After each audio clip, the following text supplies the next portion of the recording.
Round 5 of the World Rally Championship, and the teams move down under. New Zealand, the Rally New Zealand. One of the most spectacular events and some of the most spectacular scenery in the world. Twice winner Colin McRae picks up the challenge from the Maori warrior. The traditional Maori greetings for the contenders of the World Championship. Not around, though, to rub noses is Carlos Sainz, out with a shoulder injury. That means Richard Burns and Possum Bourne will support Colin McRae in his defence of the double victory.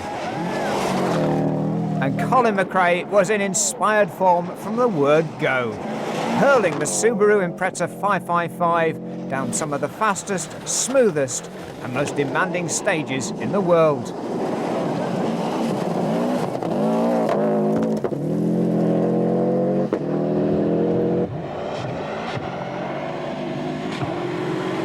Twice a previous winner of this event, now McRae was going for his hat trick. Plus line and crest and 6 left minus and 4 right plus and tightens to 3 right plus, tightens long 50, 3 left, tightens line and opens into 6 right, 30. Huge crowds had turned out to watch the action, one of the few World Championship events to extend as far south as New Zealand. McRae was putting on the show. Colin, leading at the end of leg 2, you must be a happy man tonight. Yeah, quite happy, and where we took most of the time was on the twisty stage today, so it looks good for the Moto tomorrow. Richard Burns too was flying in his Subaru. Despite an electronic problem giving his car constantly variable handling, he was storming through the stages to 7th place at the end of the second leg.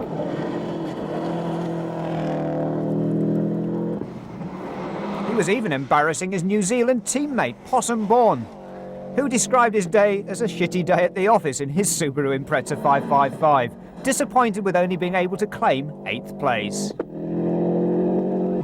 So, 1st, 7th and 8th for the Subarus after the second leg, but 2 more legs to go. And the opposition was coming from Toyota. Didier Auriol flying in 2nd place with Denis Giraudet on the pace notes.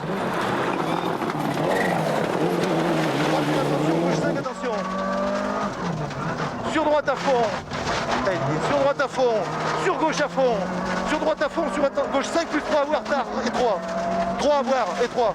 Sur droite, sur gauche à fond, sur droite à fond, sur gauche à fond. And if you think that is frenetic Gallicism in the Toyota, just wait until you hear Juha Kankkunen's co-driver Nicky Grist providing the English version.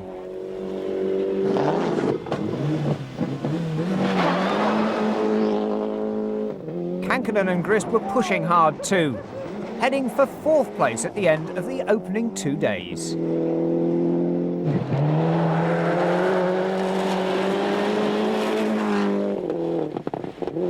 Fast left, 40, long K left, merge. 30, very, very long medium right, tightens. Keep left over 50 to long K right. And very, very long K left. Kankkunen and Grist were working hard, but the Toyota's handling didn't quite have the edge of the Subarus, or for that matter the Mitsubishis, which were proving their principal rivals. Armin Schwartz was obviously happier with his car, heading for 3rd at the end of leg 2. It was a good result so far for the German, who's been disappointed so often this year. And as ever, he was driving right on the very limit.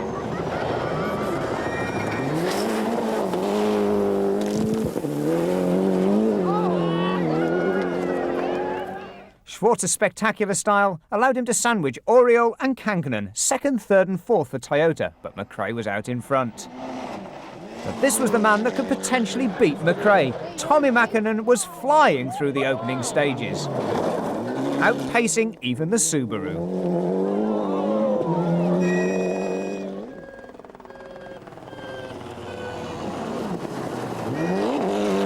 However, the Finns' early rally lead was set to disappear in spectacular style.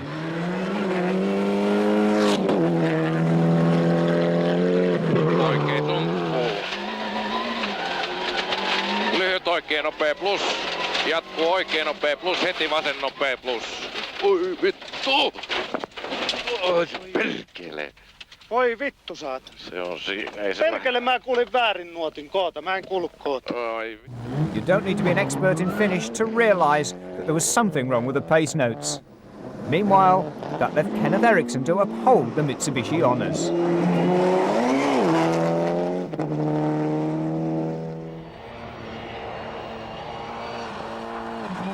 The Swede was doing that in fine style. A steady, controlled and very quick run to 5th place.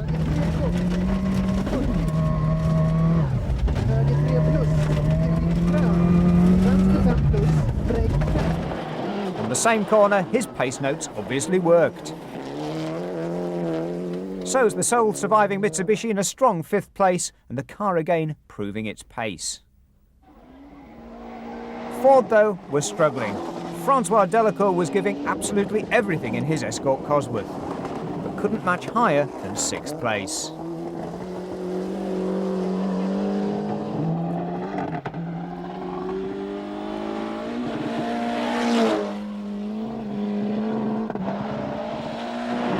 In a bid to improve the Escort's handling, Ford are now trying a new actively controlled centre differential between the front and rear wheel drive split. Both Delacour and Bruno Thierry are still struggling to come to terms with the new sophistication.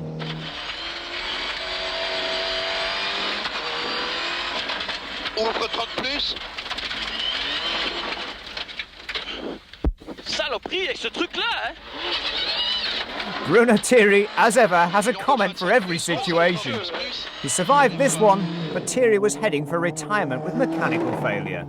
Meanwhile, his New Zealand teammate Neil Allport didn't have the most auspicious debut with his Escort. The very first corner of the first special stage, but the battered Escort continued, and Neil Allport was heading for 9th at the end of leg 2.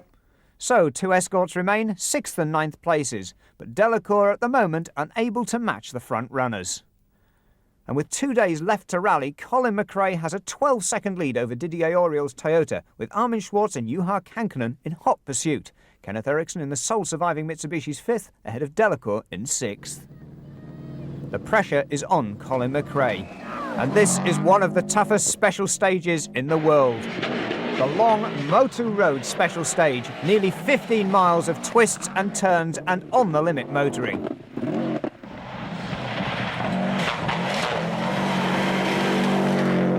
The cars touch nearly 120 miles an hour on the straights, and it's very slippery indeed as you dive into the valleys. Colin, you had another incredible performance over the Motu. How do you do it? I don't know, if I told you then everyone would know the secret. There's a strong rumour going around it's going to be renamed McRae Road for next year. What do you feel about that? Well, I don't really enjoy the stage at all, so I'm not really bothered what you name it. That's probably why you come through it quicker than anybody else and to get off it quicker. I don't know why, it feels very slow when you're in it. It's so slippy and tight and twisty. And I wouldn't have been surprised if we weren't that quick, so you just have to keep going all the time and keep the car moving as much as you can. It's very easy to half spin in a lot of corners and stall and have to use first gear, so you just keep it going as smooth as you can. Colin McRae's time for the 44-kilometre special stage was no less than 35 seconds faster than the next quickest driver, and that was Didier Auriol.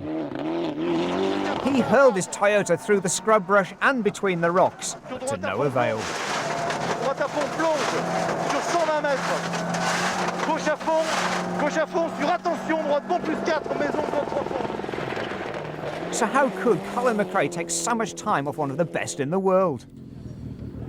I think we can do nothing. For me, just try to keep Juha Kankkunen behind me, but it's impossible to catch Colin McRae. No. But for once, Rui Madeira wasn't the winner of Group N. His Mitsubishi was 10th overall, but was 2nd in the category. There's another Mitsubishi out in front, Giorgio Ricaldi, but another 10 points in the bank for Madeira. Meanwhile, Neil Allport was heading for 8th position in his Escort, this time shedding its front bumper. But he was still going.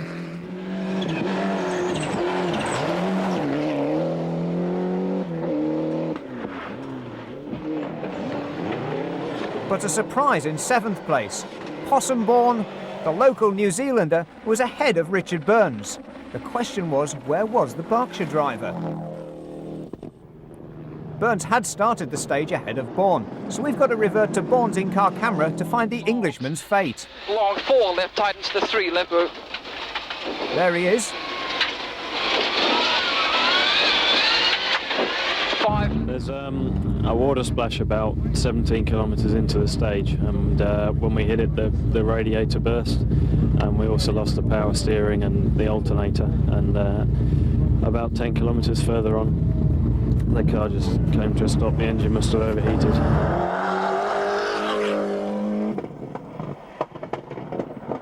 That allowed Francois Delacour to secure his 6th position, but he was another driver who almost didn't make it.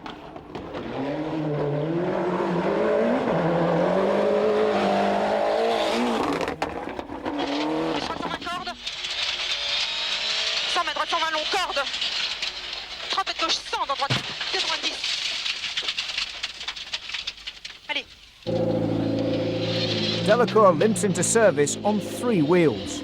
A worried John Taylor, the Ford team manager, looks on. About 10 kilometers from the start, and after the section road also was very long, and it was nearly impossible to change the wheel. Then I've done 35 km on the road with puncture like that, but very slow. If that wasn't enough, Delacour too is fighting against the flu. But he still holds on to 6th place, behind Kenneth Eriksson, who's pushing harder than ever to catch the Toyotas ahead. Eriksson too, right on the limit.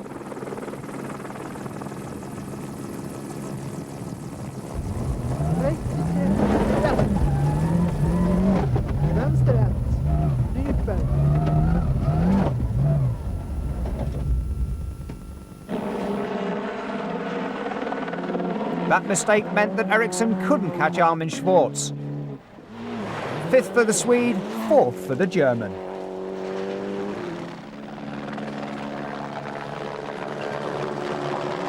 Schwartz, of course, had been on track for 3rd place. He could do nothing about his teammate Juha Kankkunen, who closed inexorably on the German Toyota and moved up to 3rd. Kankkunen's drive in the closing stages was certainly one of the most spectacular. Braving the frost-covered stages of the New Zealand spring, 50. Kankkunen was at his absolute best. 50, very long medium left. And long medium right. 70, long fast left. Nicky Grist reading the pace notes 1 corner ahead, Kankkunen planning all the way.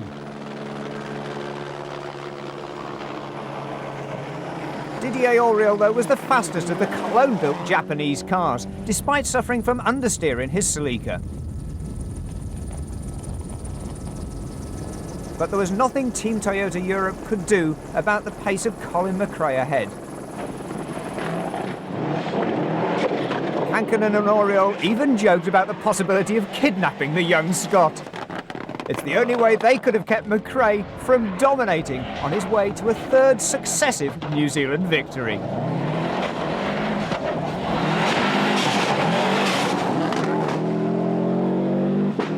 A result which could move McRae into the championship reckoning. There's a different sort of pressure if you're fighting for seconds. You're concentrating on the fight and concentrating on the pressures to get some quick times in. When you've got a bit of a gap, then the pressure's not to make any mistakes. So, you know, it wasn't easy. It may not have been easy, but it was a huge, by rallying standards, 44-second margin of victory, ahead of the massed ranks of the Toyotas, Auriol, Kankkunen and Schwartz. Kenneth Eriksson upheld the Mitsubishi honours with a fine 5th place in the new car, with Francois Delacour holding on to a gritty, flu-ridden 6th. Didier Auriol now leads the championship by just 1 point from Sainz and Kankkunen, but McRae is there, just 11 points behind, and Toyota's result moves them to the head of the Manufacturers' Championship ahead of Mitsubishi, Subaru and Ford.